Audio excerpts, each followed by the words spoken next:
Assalamualaikum warahmatullahi wabarakatuh.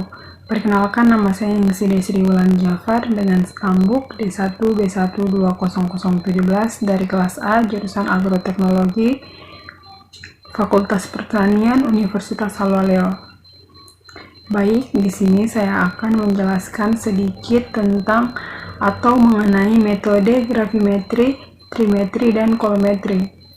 Baiklah, langsung saja kita mulai. Pertama-tama di sini saya akan menjelaskan apa sih yang dimaksud dengan metode gravimetri.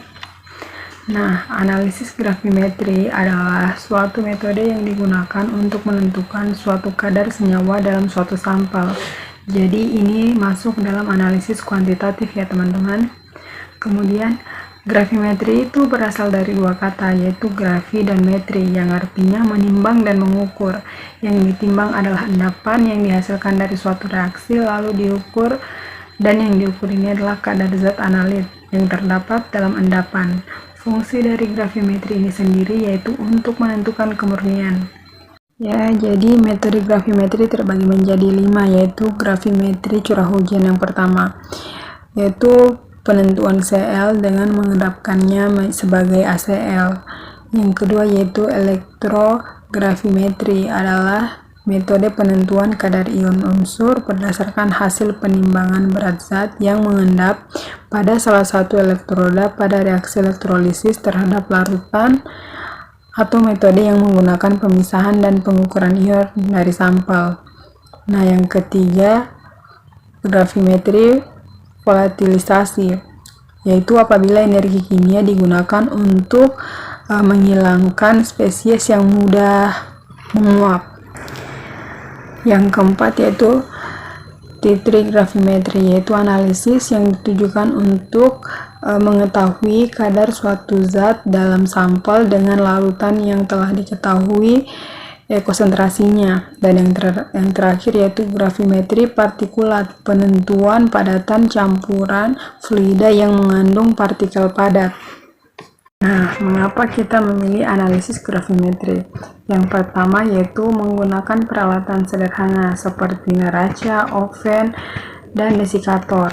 Yang kedua, hasil didasarkan pada berat molekul sehingga tidak perlu lagi adanya kalibrasi. Yang ketiga yaitu sangat akurat. Adapun prosedur pengendapan yaitu yang pertama, siapkan larutan atau larutan sampel dan reagen. Reagen digunakan untuk mengendapkan analit yang terdapat pada sampel larutan. Lalu ketika larutan dicampurkan maka akan terjadi pengendapan. Lalu kemudian disaring. Setelah didapat endapan tadi, kemudian dilakukan pencucian guna membersihkan endapan dari kontaminan. Kemudian melakukan yang namanya pengeringan. Pengeringan dilakukan untuk menghasilkan larutan yang tersisa di endapan sehingga endapan bebas dari pelarut. Kemudian dilakukan yang namanya pemanggangan. Pemanggangan ini berfungsi untuk menentukan suatu zat tertentu pada proses pemijaran. Selanjutnya endapan lalu ditimbang dan dikonversi, diperhitungkan sehingga dapatkan yang namanya kadar. Faktor penting untuk analisis gravimetri yang pertama koagulasi, yang kedua peptidasi, yang ketiga kopreptidasi, yang keempat yaitu suspensi koloid, dan yang kelima yaitu suspensi kristal. Nah, di sini kita masuk pada karbon organik tanah atau SOC. SOC merupakan stok karbon terbesar di ekosistem dan memainkan peran kunci dalam umpan balik biosfer untuk meningkatkan karbon dioksida atmosfer di dunia sehingga atmosfer bumi akan menjadi lebih hangat.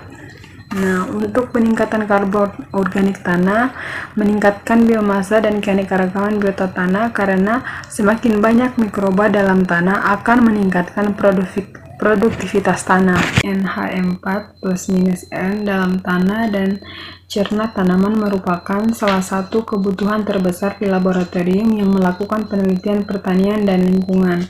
Nah, di sini banyak laboratorium yang tidak akses peralatan otomatis untuk analisis kolometri dari pencernaan tanah dan tanaman, sehingga prosedur kolometri yang diusulkan tepat cepat, sederhana, dan tidak memerlukan ruang laboratorium yang besar atau laboratorium khusus peralatan. Teknik ini sangat cocok untuk penelitian laboratorium di negara berkembang seperti Indonesia.